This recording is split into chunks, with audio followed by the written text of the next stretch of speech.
Okay, magnetism and matter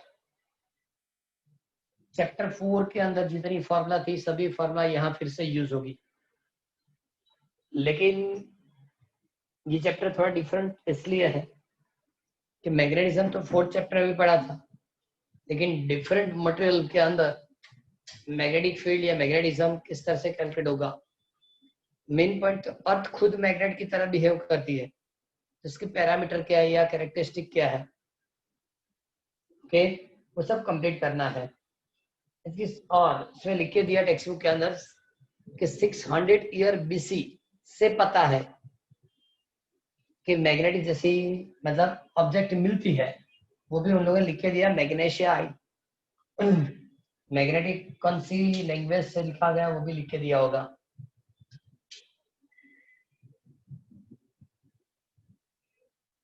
लिखा था कुछ? Yes Yes, sir. Yes, sir. Word magnet is derived from the name of the island in Greece called Magnesia। तो ऐसा था कि उस आइलैंड के ऊपर जो भी स्टोन या जो भी लैंड है इसमें फिनोमिना है, आयन जो है वो अपने आप को अट्रैक्ट करेगा, ओके, और उससे मैग्नेट उन लोगों ने लिख के दिया। एक चीज और कि 600 ईयर बीसी और अभी 2020 मतलब 2620 ईयर पहले से फिनोमिना पता है, और तब से लेके ऑस्टर्ड के एक्सपेरिमेंट तक इसमें ज्यादा कुछ चेंज नहीं हुआ। ओनली क्या कि जो मैग्नेटिक नीडल है उससे आप डायरेक्शन कैलकुलेट कर सकते हैं या फाइंड कर सकते हैं, ओके। मतलब वो सी लेवल के अंदर चारों ओर से आपको इक्वल एटमॉस्फेयर दिखता है, पता ही नहीं चलता कि किस ओर जाएंगे, तब आप नॉर्थ साउथ पोल डिसाइड करके या नॉर्थ साउथ डायरेक्शन डिसाइड करके आप खुद अपने डायरेक्शन ले सकते हैं, ओके। इसलिए उसने कंपास को डेवलप की, इससे ज्यादा डेवलपमेंट नहीं थी, क्लियर। और एक चीज और भी है कि उन लोगों ने इनिशियली जब स्टार्टिंग में वो मैग्नेट के लिए जो भी कॉमन कैरेक्टरिस्टिक लिखी थी वो सभी उन लोगों ने थर्ड क्वेश्चन में, दर्पण के हिसाब से चेक करो, थर्ड क्वेश्चन में लिख के दिया है। तब से उन लोगों को पता है the earth behave as a magnet with a magnetic field pointing approximately from geographic south to geographic north. पहली पॉइंट ऐसी है कि अर्थ के अंदर जियोग्राफिक नॉर्थ, जियोग्राफिक साउथ, उन लोगों ने क्या बताया कि उसकी जो मैग्नेटिक फील्ड है वो साउथ टू नॉर्थ है।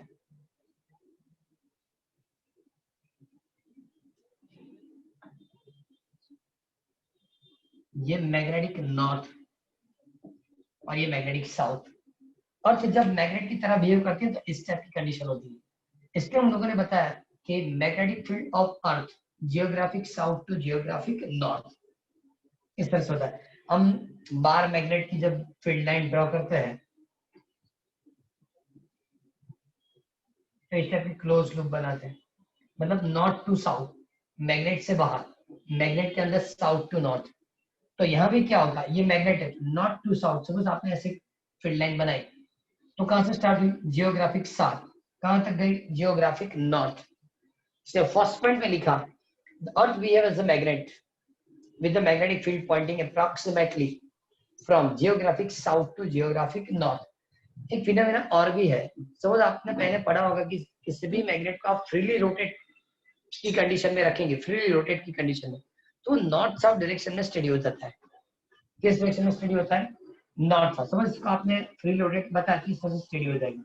बाद में हम बता देंगे जहां नॉर्थ साइड है वो नॉर्थ पोल है, जहां साउथ है वो साउथ पोल है।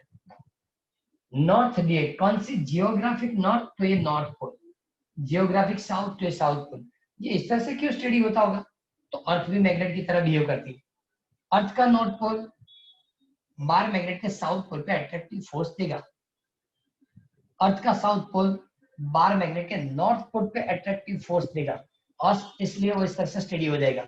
और हमने कॉमन चीज निकाली, नॉर्थ डायरेक्शन मतलब नॉर्थ पोल, साउथ डायरेक्शन मतलब साउथ पोल, लेकिन कौन सी, जियोग्राफिक, ओके, क्योंकि जियोग्राफिक पोल और मैग्नेटिक पोल अपोजिट है।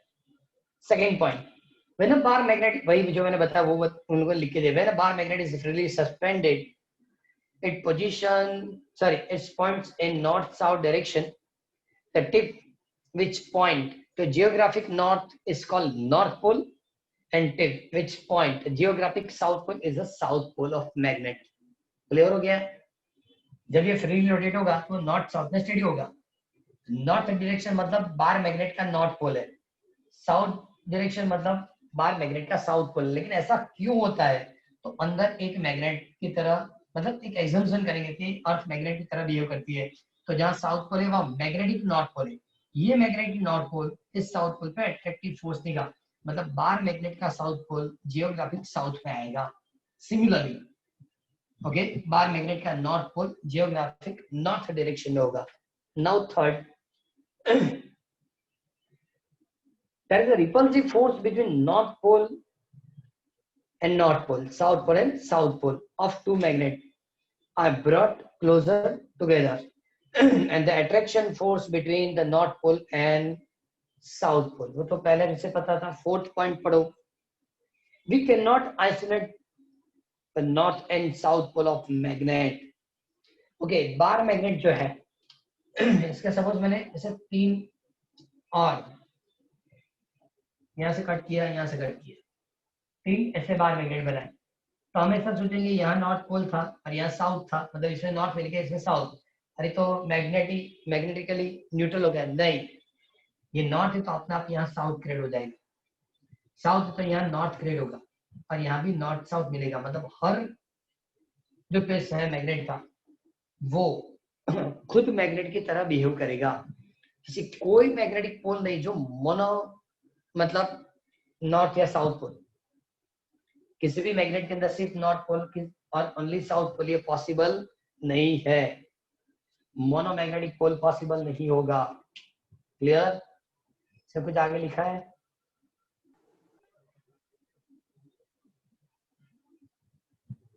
ओके, सिंपल चीज है कि मैग्नेटिक फील्ड और इलेक्ट्रिक फील्ड में यही सबसे बड़ी डिफरेंस है. Magnetic field due to magnet या करंट कैरिंग वायर और electric field due to stationary charge. Okay, तो हमको positive charge negative charge separately मिलता है. हमने पहले भी Q ग्रेटर देन 0 की फील्ड लाइन ड्रॉ की है. Q ग्रेटर देन 0 सभी वेक्टर बाहर की ओर. चैप्टर नंबर 1 में ऐसा था. Q लेस देन 0 तो सभी वेक्टर अंदर की ओर. इसका मतलब यहाँ सेपरेटली आपको पॉजिटिव नेगेटिव चार्ज मिलता है, लेकिन मैग्नेट के अंदर only north pole only south pole possible नहीं है. और इसका मतलब magnetic field line always close loop बनाएगी. स्टेशनरी चार्ज की जो फील्ड लाइन है इलेक्ट्रिक फील्ड में वो कभी क्लोज लूप नहीं बनाएगी. Clear? Fifth point, it is possible to make a magnet out the iron and its alloy. Okay, मतलब आयरन और इसके अलॉय जो है निकल आयरन, इससे आप मैग्नेट बना सकते हैं. ये सालों से जो स्टेटमेंट है वो स्टेटमेंट मैंने एक्सप्लेन की. ओके, बाद में उन लोगों ने बताया कि सपोज एक 3 डायग्राम उन लोगों ने ड्रॉ करके दिए हैं ए बी और सी लिख के. फर्स्ट में जो बताया वो डायग्राम किसका है? फर्स्ट बार मैग्नेट का. सेकंड जो बताया current carrying finite solenoid current carrying. And third electric dipole. Electric dipole ये चैप्टर पूरा कंपैरिजन का है, इलेक्ट्रिक फील्ड और मैग्नेटिक फील्ड का. जो जो चीज हम इलेक्ट्रिक फील्ड में जानते हैं वो सभी चीज मैग्नेटिक फील्ड में पॉसिबल है. सपोज ये bar magnet N2S centre field line draw करेंगे तो N2S, सपोज ये 2S की फील्ड लाइन है तो यहाँ भी 2 फील्ड लाइन मिलनी चाहिए, वो यहाँ कंप्लीट होगी. लेकिन इस पोर्शन में मैग्नेटिक फील्ड नहीं है इसलिए लाइन ड्रॉ नहीं कर सकते या प्रैक्टिकली नहीं मिलती. ओके, लेकिन यहाँ एरो बाहर की ओर और यहाँ एरो अंदर की ओर होनी चाहिए.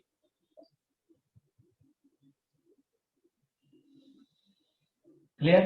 सिमिलर डायग्राम बी है. देखो बी कौन सा है? जब सोलेनॉइड है,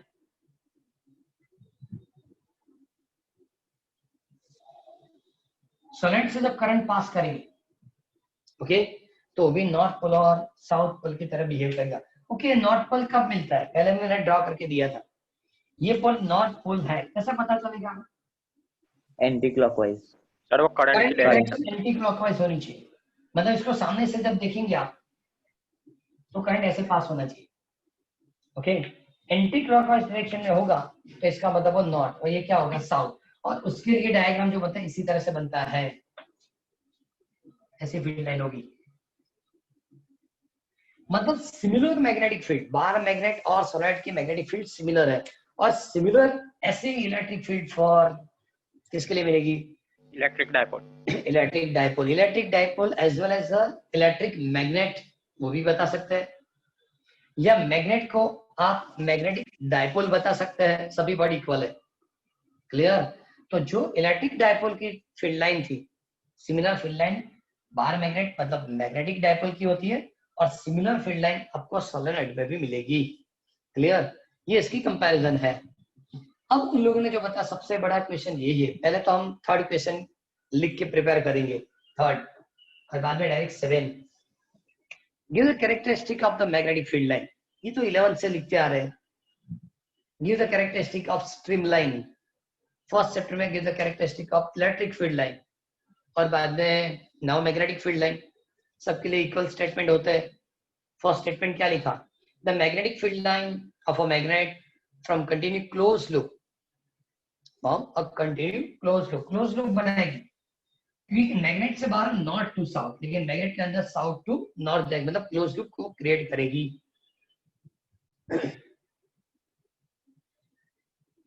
बाद में क्या लिखा है इसने? This is unlike the electric dipole where there's the field line begin from positive charge and end into negative charge। लेकिन यहाँ फील्ड लाइन बताने की जरूरत नहीं थी, यहाँ लिखनी थी magnetic field line start from north to south but in magnet south to north and complete close loop हो जाएगी। ओके, नाउ सेकेंड, ये डेफिनेशन है, the tangent to the field line at given point represent the direction of the net magnetic field at that point। Field line की किसी भी point पे tangent draw कर दो, यार मैंने टेंजेंट ड्रा किया तो उस पॉइंट पे वो मैग्नेटिक फील्ड की डायरेक्शन देगा, उस पॉइंट पे वो क्या देगा? मैग्नेटिक फील्ड की डायरेक्शन देगा। मतलब ये definition of magnetic field line है। Okay, number third, the large number of the field line crossing पर unit area the stronger is the magnet of magnetic field. चलो एक चीज और, ये सपोज मेरे पास एक सर्कल, ये सर्कल के लिए एरिया है 1 मीटर स्क्वायर, इसकी एरिया क्या है 1 मीटर स्क्वायर। ये सर्कल मैं यहाँ ड्रॉ करूंगा और यही सर्कल मैं यहाँ ड्रॉ करूंगा। ओके, ये भी 1 मीटर स्क्वायर, ये भी 1 मीटर, तो क्रॉस सेक्शन एरिया कितना? 1 meter square. Unit cross section area से परपेंडिकुलर पास होने वाली मैग्नेटिक फील्ड लाइन वो आपको मैग्नेटिक फील्ड की इंटेंसिटी देगी। यूनिट फील्ड, यूनिट एरिया कितना? 1 मीटर स्क्वायर, ये 1 मीटर स्क्वायर, ये भी क्या है 1 मीटर स्क्वायर। ओके, परपेंडिकुलर कितनी लाइन पास हुई? So number of field line is 2। यहाँ number of field line suppose calculate 1 2 3 4 1 2 3 4 total 8। इसका मतलब यहाँ फील्ड लाइन ज्यादा पास होगी, मतलब यहाँ स्ट्रॉन्ग मैग्नेटिक फील्ड है। यहाँ फील्ड लाइन कम पास हो रही है, इसका मतलब वहां फील्ड लाइन की इंटेंसिटी कम है, मतलब मैग्नेटिक फील्ड कम। यहाँ मैग्नेटिक फील्ड कम होगा, यहाँ मैग्नेटिक फील्ड ज्यादा। क्लियर? इसलिए उसने लिख के दिया है the number of field line passing through unit area, perpendicular passing through unit area, ये वो मैग्नेटिक फील्ड की इंटेंसिटी देगी, वो मैग्नेटिक फील्ड के लिए इंटेंसिटी देगी। क्लियर? ओके, उसके बाद क्या लिखा? The magnetic field line do not intersect, वो तो पहले भी जानते हैं, दो फील्ड लाइन कभी इंटरसेक्ट नहीं होगी। सपोज इंटरसेक्ट होगी तो इंटरसेक्टिंग पॉइंट के ऊपर आपको दो टेंजेंट मिलेंगे, किसी एक पॉइंट के ऊपर दो टेंजेंट पॉसिबल नहीं है, क्योंकि एक टेंजेंट सॉरी किसी एक पॉइंट पे दो टेंजेंट ड्रॉ करेंगे, उस पॉइंट पे मैग्नेटिक फील्ड की दो डायरेक्शन मिलेगी, किसी एक पॉइंट पे दो डायरेक्शन में मैग्नेटिक फील्ड पॉसिबल नहीं है। तो 4 points in characteristic of magnetic field line. Clear? यहां तक पता चला? दो क्वेश्चंस थे जो हमको कंप्लीट करके देना था। ओके, उसके बाद क्या लिखा? What does the similarity of the bar magnet and solenoid magnetic field line. इसका सिमिलरिटी क्या है? देखो बहुत सारे ऐसे क्वेश्चंस है जब दोनों की फील्ड लाइन इक्वल देखी गई तब नंबर ऑफ क्वेश्चंस हुए। सबसे पहले तो क्वेश्चन है पूछा कि यहाँ नॉर्थ पोल साउथ पोल यहाँ कैसे डिसाइड करेंगे, जो मैंने पहले आपको एक्सप्लेन कर दिया है कि किसी भी सॉलिड को आप परपेंडिकुलरली चेक करो, जब परपेंडिकुलर देखते हो और आपको फील्ड लाइन करंट की डायरेक्शन एंटी क्लॉकवाइज दिखती है तो नॉर्थ पोल है। सपोज इस सॉलिड को मैंने इस तरह से चेक किया, एंटी क्लॉकवाइज करंट पास हो रहा है तो क्या है, नॉर्थ पोल है। लेकिन सपोज क्लॉकवाइज डायरेक्शन में करंट पास हो रहा है, करंट इन क्लॉकवाइज डायरेक्शन, तो वो साउथ पोल बनेगा। पहला पॉइंट ये था। सेकेंड पॉइंट, मैग्नेट के जितने भी हम डिफरेंट पीसेस बनाएंगे, ओके, हर पीस या हर एलिमेंट मतलब इंडिविजुअल मैग्नेट की तरह बिहेव करता है। तो सॉलिड में पॉसिबल है, सॉलिड में नंबर ऑफ टन्स है, सपोज हर टन को हम सेपरेट कर देते हैं, रिंग के अंदर नंबर ऑफ टन्स है, हर टन को हम सेपरेट करेंगे। Suppose as for example single ring मिली हमको, तो पहले भी मैंने एक्सप्लेन किया था, सिंगल टर्न वाली रिंग है, मेरे हिसाब से ये क्लॉकवाइज डायरेक्शन में करंट पास हो रहा है तो आपके लिए वो एंटी क्लॉकवाइज होगा। इसका मतलब सिंगल रिंग के अंदर भी दो मैग्नेटिक पोल होंगे। यहां से मैंने देखा क्लॉकवाइज डायरेक्शन है, उधर जाके देखूंगा तो एंटी क्लॉकवाइज हो जाएगा, मतलब मेरी ओर है वो साउथ पोल है और आपकी ओर से दिखाई देता है वो नॉर्थ पोल है। इसका मतलब जैसे मैग्नेट में जितने एलिमेंट्स बनाएंगे हर एलिमेंट से इंडिविजुअल मैग्नेट, इस तरह से सॉलिड में भी जितने रिंग सेपरेट करेंगे हर रिंग के अंदर दो मैग्नेटिक पोल होंगे। क्लियर? अब सबसे बड़ी बात जो टेक्स्ट में लिख के नहीं दी कि सॉलिड मैग्नेट कब बनता है, सॉलिड के अंदर मैग्नेटिक फील्ड कब प्रोड्यूस होती है, जब सर टू कंसेक्यूटिव टर्न्स के बीच कम गैप हो। तो बहुत सारी स्प्रिंग घर में पड़ी होगी, 2 टन के बीच की गैप बहुत कम है तो मैग्नेट की तरह बिहेव नहीं करता हो।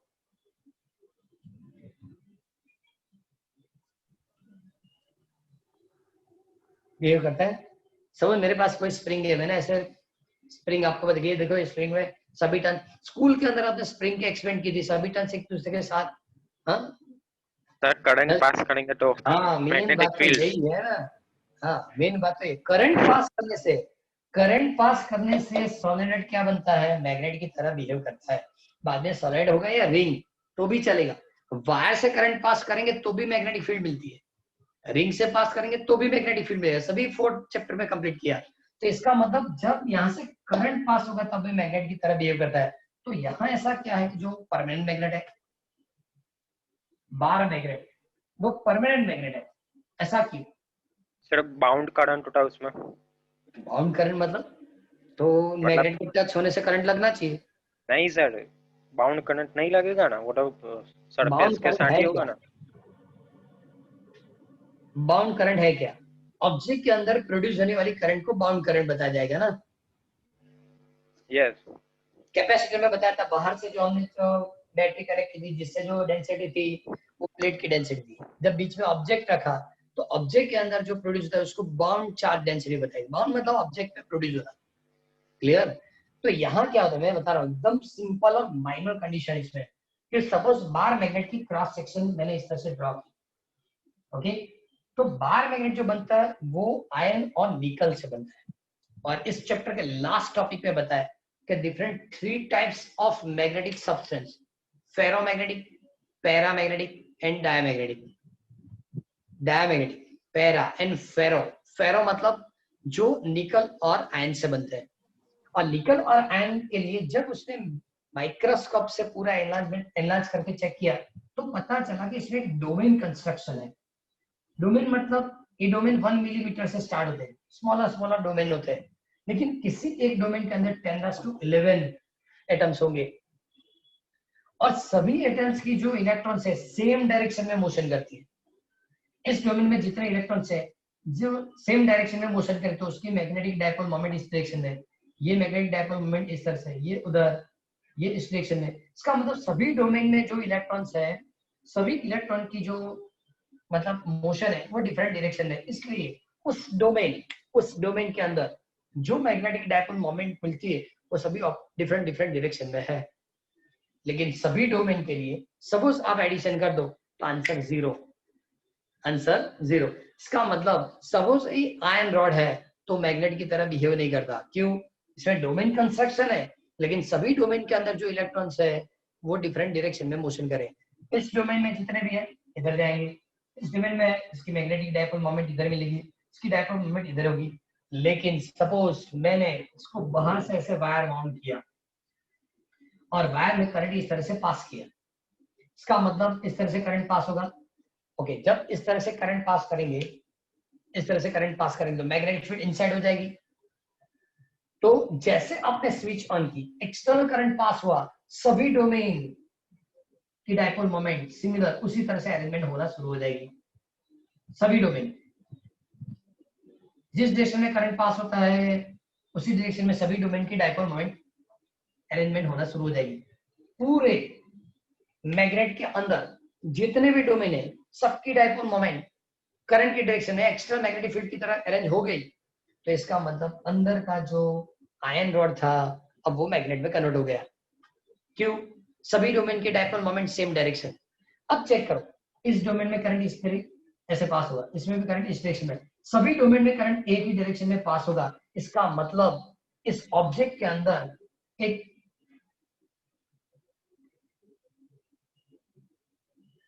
इस डायरेक्शन में करंट पास होने वाली एजम्पशन हम कर सकते हैं। सभी डोमेन में करंट की डायरेक्शन इक्वल हो गई, इसका मतलब ऑब्जेक्ट के अंदर भी इस टाइप की करंट पास होती होगी। एक टाइप की एक एजम्पशन है, जैसे बाहर करंट होता है ऐसे ऑब्जेक्ट के अंदर भी करंट पास हुआ, और इसलिए ये बार मैग्नेट परमानेंट मैग्नेट की तरह वर्क करता है। ये टॉपिक उन लोगों ने एक्सप्लेन नहीं किया, ये टॉपिक नहीं बताया। ओके, लेकिन दोनों की जब कंपैरिजन करते हैं, दोनों के फील्ड लाइन इक्वल है तो सभी टर्म्स होने चाहिए कि ये नॉर्थ पोल साउथ पोल है तो यहाँ क्यों नहीं मिला है। इसके जितने एलिमेंट्स करेंगे इंडिविजुअल मैग्नेट की तरह बिहेव करते हैं।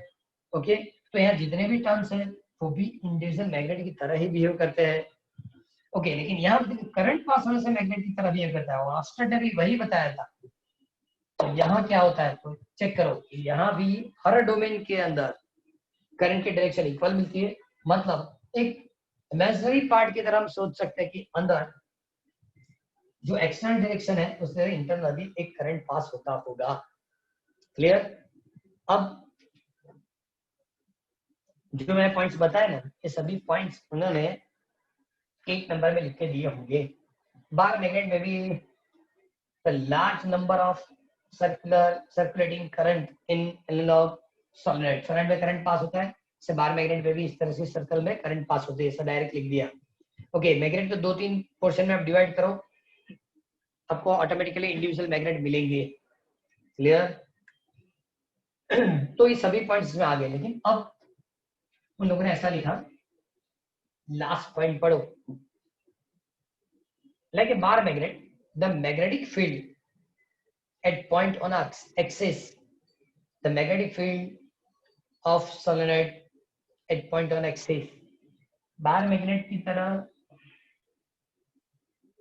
सॉरी सोलनॉइड की तरह, सोलनॉइड में हमने लिखा था V0/4π2m/r³। ये किसकी मैग्नेटिक फील्ड थी? एक्सिस के लिए। किसके लिए था? ऐसा कोई फॉर्मूला हमने कंप्लीट किया था? यस सर, वो कंपैरिजन से कंपैरिजन से किया था, तो आज प्रूव करके दे देंगे। चलो प्रूव करेंगे कि सोलनॉइड के अंदर ये फॉर्मूला कैसे आई, प्रूव करके दे रहे हैं।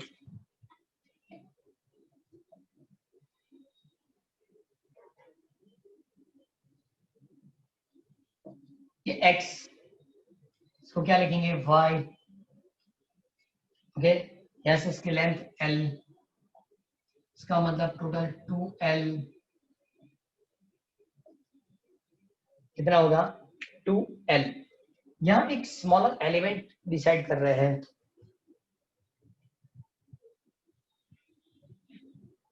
क्योंकि नंबर ऑफ टर्न्स बहुत ज्यादा है।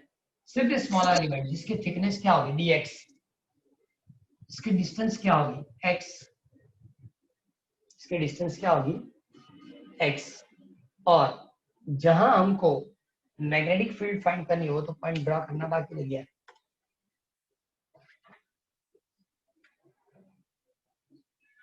इस पी पॉइंट पे मुझे मैग्नेटिक फील्ड फाइंड करनी है, तो यहाँ से उसकी पोजीशन वेक्टर क्या लिखूंगा मैं, आर, ये सभी जो होता सेंटर से होगा, so remaining portion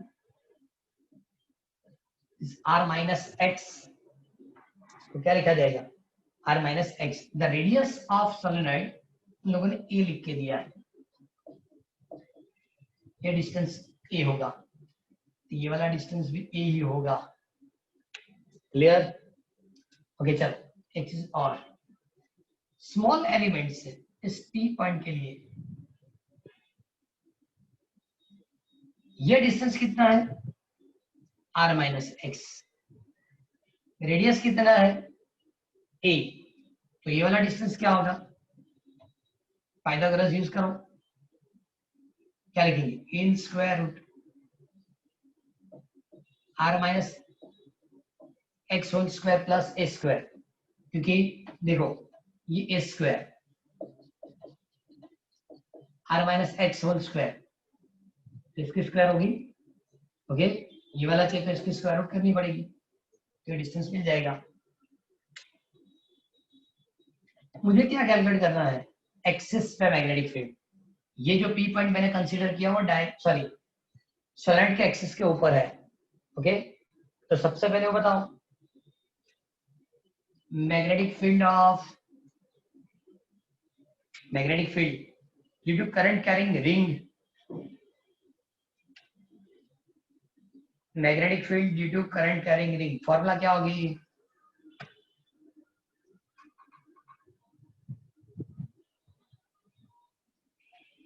magnetic field due to current carrying ring, इसकी फॉर्मूला क्या होगी,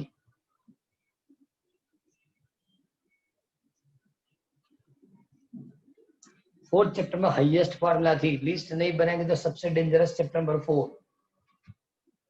सबसे डेंजरस क्या होगा, चैप्टर नंबर 4, क्यों, देखो fourth chapter 8 marks and fifth chapter 5 marks, और 5 मार्क्स में भी एमसीक्यू तो आएगा, अब हो सकता है कि 3 एमसीक्यू और 2 मार्क्स वाली सिंगल क्वेश्चन, 2 एमसीक्यू या 3 मार्क्स वाली सिंगल क्वेश्चन, या 5 एमसीक्यू पॉसिबल, जो भी रखना है रख सकते हैं। सिंगल टर्न वाली फॉर्मूला में म्यू जीरो एन ऐसा नहीं होगा, म्यू जीरो, चलो एन इसलिए कि नंबर ऑफ टर्न्स एन है यहाँ, mu zero N I A square, radius क्या होगी ए स्क्वायर, ओके, अपॉन 2, क्या लिखेंगे, R square plus X square, R square plus A square is to 3/2, R square मतलब ये वाले डिस्टेंस, ये वाले डिस्टेंस, देखो इसको स्क्वायर करेंगे तो क्या लिखेंगे, R minus x whole square plus ए स्क्वायर, क्लियर, एक्स लिखेंगे क्या होगा, रेस टू 3/2, ये डिस्टेंस है उसका स्क्वायर करना है, बस ज्यादा कुछ है नहीं, mu zero N I square upon 2 R minus x whole square plus A square raise to 3/2, क्लियर। अब एक चीज और, ये तो टोटल टर्न्स है, number of turns in unit length is n, तो dx लेंथ के लिए कितने होंगे, n dx, तो इस फॉर्मूला के अंदर n dx ऐड करेंगे, क्या ऐड करेंगे, n dx, so now magnetic field due to small element mu zero, n की जगह n dx I a square upon 2 r minus x raised to 3/2, ये मैंने n की जगह ऐड किया और dv इसलिए लिखा स्मॉल एलिमेंट से है इसलिए, क्लियर है, कोई प्रॉब्लम।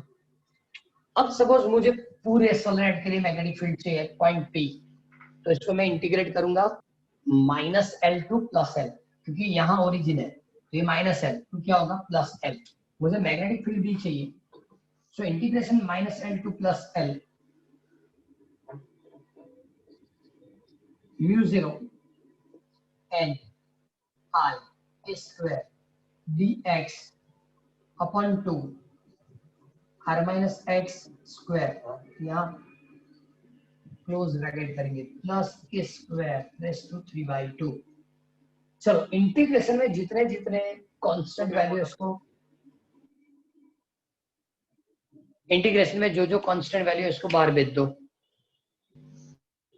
इंटीग्रेशन के अंदर जो जो कांस्टेंट वैल्यू है उसको बाहर भेजेंगे, लेकिन बाहर भेजने से पहले एक चीज हम कंप्लीट करेंगे कि ये r जो है सेंटर से r is greater than x and r is greater than l। ये सॉलिड की लेंथ के सामने डिस्टेंस बहुत ज्यादा है, ओके ये डिस्टेंस के सामने भी ये बहुत ज्यादा है। l की जगह a लिखो तो भी चलेगा, स्मॉल r के लिए लिखना है तो ये भी पॉसिबल है। सेव कर दो, ये तो शॉर्ट से जॉइन थिंग की मतलब x l a सबके सामने। माइक बंद कर दो। नहीं मारू शॉर्ट है, नहीं ना नहीं तो नीचे ही ले लो बापूजी ने। माइक बंद रखो। अक्षर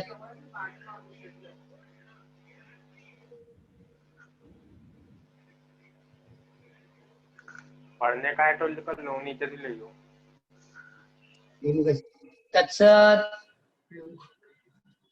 माइक बंद।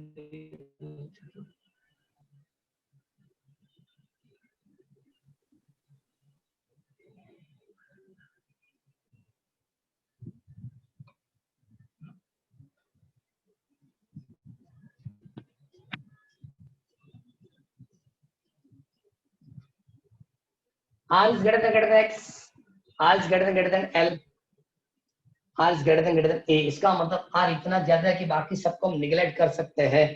अब समझो कि आप R के सामने इसको निगलेक्ट करेंगे, R के सामने इसको भी निगलेक्ट करेंगे, मतलब ये 0 ये भी 0, ये दोनों 0 रखेंगे तो r square raise to 3/2, r square raise to 3/2 मतलब कितना होगा r cube. So now b is equal to mu 0, common क्या निकलेगा बता रहा हूं, म्यू 0 एंड सर ब्लर देखाय છે કોને ના દેખાય સર બરાબર છે બરાબર જ છે સર બરાબર છે સર બરાબર છે होल्ड कर रहा हूं को ઊંઘ આવે તો ભાઈ એવું દેખાય, થોડી આંખો બંધ થઈ જાય તો બ્લડ દેખાય, બધું पॉसिबल है। Okay mu 0 n i square इसको मैंने कॉमन ले लिया, ओके अपॉन 2r क्यूब, क्यों 2r क्यूब, ये 0 कर दिया ये 0 कर दिया, so r square raise to 3/2 to cancel. Okay now integration minus l to plus l dx हो गया ऐसा, minus l to plus l dx। Okay now what is the value of integration, so x minus l2 plus l, so mu 0 n I square upon 2r cube, मैंने square लिखा लेकिन नहीं दिखाई दिया, l minus l पहले upper limit minus करके lower, मतलब addition हो गया, एडिशन मतलब कितना होगा mu 0 n I square 2l upon 2r cube, 2l upon क्या लिखेंगे 2r क्यूब। अब देखो इसमें जो चेंज करो आपको प्रॉपरली पता चलना चाहिए, mu 0 n into 2l, n into 2l, okay पाई से मल्टीप्लाई करूंगा तो यहां भी पाई से मल्टीप्लाई करेंगे, यहां भी पाई से क्या करेंगे मल्टीप्लाई करेंगे। ओके नंबर ऑफ टर्न्स, फिर से फॉर्मूला यूज कर, number of turns in unit length is n, so into l is how much, so l plus l to l मतलब सोलर के टोटल टर्न्स हो जाएंगे, तो इस फॉर्मूला को क्या लिखेंगे म्यू 0, ये होगा n pi square cross section area I upon 2 pi r cube. Now b is equal to mu 0, okay n I ये मतलब NIA मतलब magnetic dipole moment. Magnetic dipole moment, and magnetic dipole moment मतलब M upon 2 pi r cube. Okay, ऊपर नीचे 2 से multiply कर दो, so B is equal to mu 0 upon 4 pi, क्योंकि वो कांस्टेंट तो आना चाहिए जो मैग्नेटिक फील्ड का होता है, magnetic dipole into moment 2m upon r cube. इसकी थी magnetic field on axis of solenoid and magnetic field on axis of bar magnet, दोनों के लिए सही है म्यू 0 अपन 4 पाई 2m upon. Okay, first chapter के अंदर एक्सिस के लिए हमने इलेक्ट्रिक फील्ड लिखी थी, फर्स्ट चैप्टर में एक्सिस के लिए इलेक्ट्रिक फील्ड लिखी थी, dipole on z axis and find the electric field on z axis also. Answer क्या था? 2p upon r cube. 2 kp upon r cube.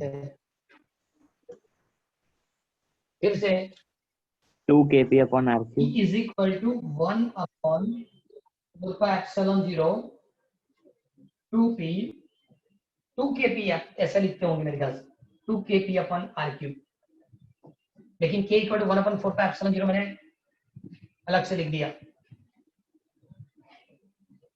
1 upon 4 pi epsilon 0। तो जैसे कांस्टेंट मैग्नेटिक फील्ड का है वैसे ही कांस्टेंट इलेक्ट्रिक फील्ड का है, ये r क्यूब ये भी r क्यूब, 2 एंड m मतलब मैग्नेटिक डायपोल मोमेंट, p मतलब इलेक्ट्रिक डायपोल मोमेंट। क्लियर? तो ये वाली जो क्वेश्चन है, अरे क्वेश्चन लिखे दी वो नंबर 9, ये जो क्वेश्चन लिखे दी वो कौन सी है? 9। चलो जल्दी फटाफट 9 नंबर स्कैन करो, क्वेश्चन नंबर 9।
इंटीग्रेशन में कोई डाउट? No, sir. हाँ, 10 पता है 9 पता है? no sir. तो पहले आज हमने दो कंपैरिजन की, इलेक्ट्रिक फील्ड मैग्नेटिक फील्ड, उसके बाद हमने स्टार्ट किया कि बार मैग्नेट और सोलेनोइड में क्या कंपैरिजन है। वो पॉइंट सॉल्व करते करते जैसे हमने सोलेनोइड के ऊपर एक्सिस की फॉर्मूला थी, सिमिलरली बार मैग्नेट के लिए भी होती है। ओके, इतनी बड़ी थियरी तो कंप्लीट हो जाएगी, लेकिन मेन कंपैरिजन फॉर्मूला के हिसाब से होनी चाहिए।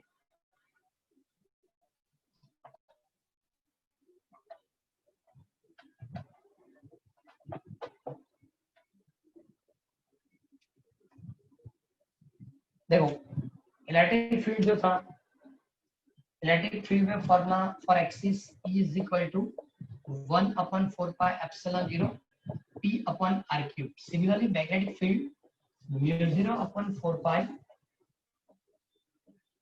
2m upon r cube. यहाँ भी क्यों लिखना है, क्योंकि हम 2kp अपॉन r क्यूब रखते हैं।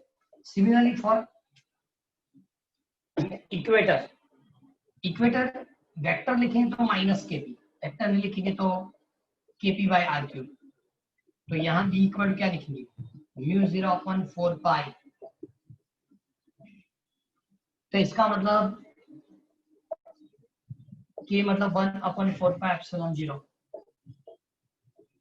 तो magnetic field constant, electric field constant, electric dipole moment, magnetic dipole moment. Okay, अभी एक प्रॉब्लम है, ये P is equal to 2a होता है, लेकिन मैग्नेटिक डाइपोल मोमेंट मतलब क्या लिखता हूँ, NIA। ये थोड़ा बहुत मैच नहीं होता, ये मैच नहीं हो रहा है। दोनों फॉर्मूला इक्वल होनी चाहिए।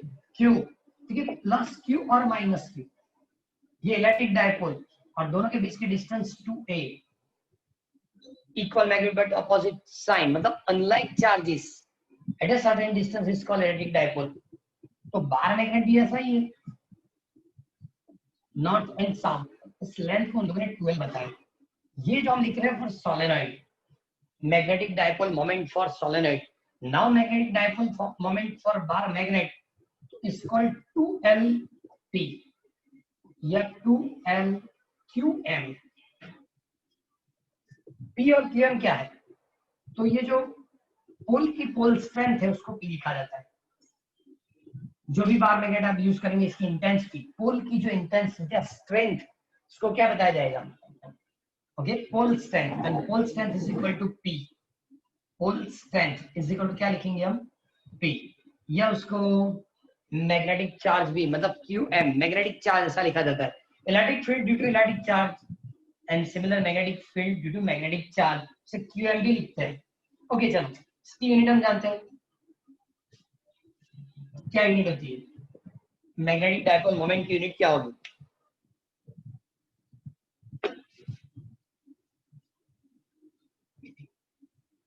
एक चीज और, चलो, magnetic dipole moment ampere metre square, इसकी यूनिट ये होगी, ये एम्पियर और इसके लिए मीटर स्क्वायर, तो M square for magnetic dipole moment. 12 मतलब लेंथ, तो P के लिए यूनिट मिलेगी। सो पोल स्ट्रेंथ की unit am square upon ampere m metre square. सुबह की टाइमिंग हो गई आपकी। Okay, pole strength, intensity of pole is called pole strength, unit ampere metre, and dimension formula m0 L1 T0 A1। Electric charge के लिए T1 A1 था, पता चला। इलेक्ट्रिक चार्ज जब लिखते क्या लिखते थे, इलेक्ट्रिक चार्ज की dimension formula m0 L0 T1 A1, and magnetic pole strength के लिए m0 L1 T0 A1। यहाँ दोनों के बीच की डिस्टेंस 2a, सिमिलरली यहाँ दोनों के बीच की डिस्टेंस 2l। क्लियर, पता चला। ओके, आप सिर्फ और सिर्फ इसको 8 और 9 दोनों कर देना प्रिपेयर, 10 की जरूरत नहीं है। ओके, नेक्स्ट के अंदर पूरी कंपैरिजन में कंप्लीट कर दूंगा। क्लियर, क्योंकि 16 क्वेश्चन तक हो जाएगा। आज हमने जो कंप्लीट किया है वो क्वेश्चन नंबर 10 तक किया है, लेकिन 16 क्वेश्चन तक, इसके बाद जो कंप्लीट मंडे इसको कंप्लीट कर देंगे। क्लियर, मीटिंग एंड करेंगे।